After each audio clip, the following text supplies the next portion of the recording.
नमस्कार, मी स्वरा. आज तुम्हाला घरच्या घरी फ्रेंच फ्राईज बनवून दाखवते. लहान मुले आवडीने खातील, नक्की करून बघा.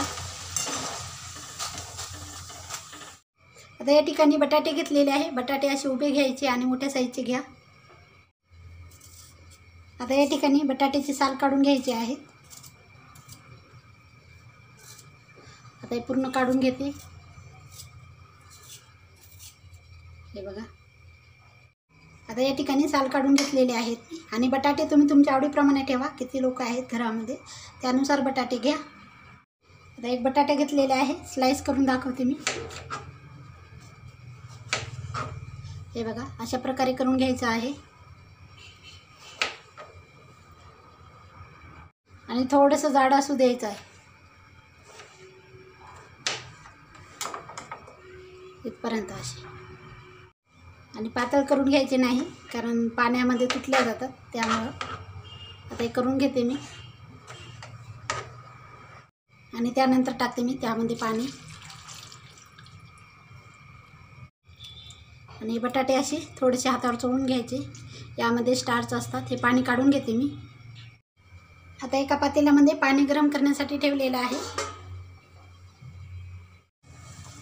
आता या ठिकाणी पाण्याला उकळी आलेली आहे. आता हे टाकून घेते त्यामध्ये. आता 80% शिजून घ्यायचे. यामध्ये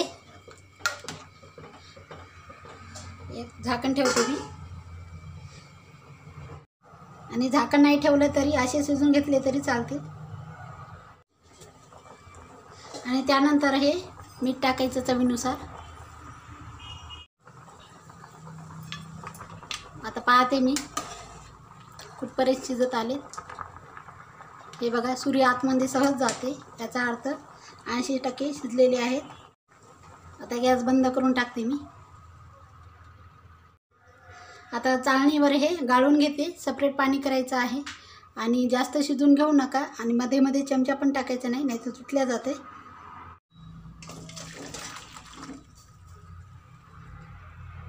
आणि पूर्ण पाणी निथळून घ्यायचं.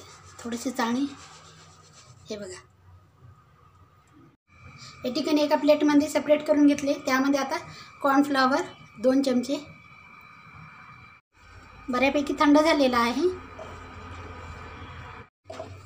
आणि या ठिकाणी तुम्ही पाहू शकता अजिबात तुकडे होत नाही आहेत कॉर्नफ्लॉवर लावताना. आणि 70 ते 80% शिजून घ्या. आणि किती मोकळे सुटसुटीत झालेले आहे, एकमेकांना चिटकत पण नाही. आता हे तळून घेते मी.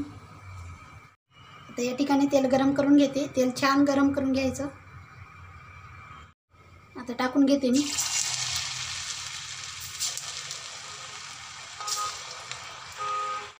आणि लगेचच आपल्याला टर्न करायचे नाही.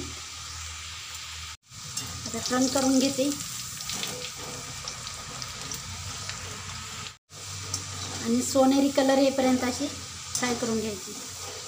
नक्की करा तुम्ही घरच्या घरी. लहान मुले आवडीने खाते आणि गरजही नाही हॉटेलमध्ये जाऊन खायची आपल्याला. आता हे काढून घेते मी. असा आवाज आला पाहिजे बघा. आता हे पूर्ण तळून घेते मी अशा प्रकारे.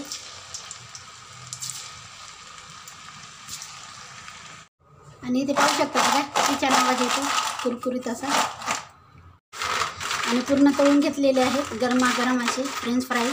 यावरून चाट मसाला आणि टमाटर सॉससोबत नक्की खा आणि खाण्याचा आस्वाद घ्या. लहान मुले तर नक्कीच आवडीने खातील. आजची रेसिपी तुम्हाला नक्कीच आवडली असेल. लाईक करा, शेअर करा, कमेंट करा, सबस्क्राईब करायला विसरू नका चॅनलला. नवीन असाल तर भेटूया एका अशाच नवीन व्हिडिओ. तोपर्यंत धन्यवाद.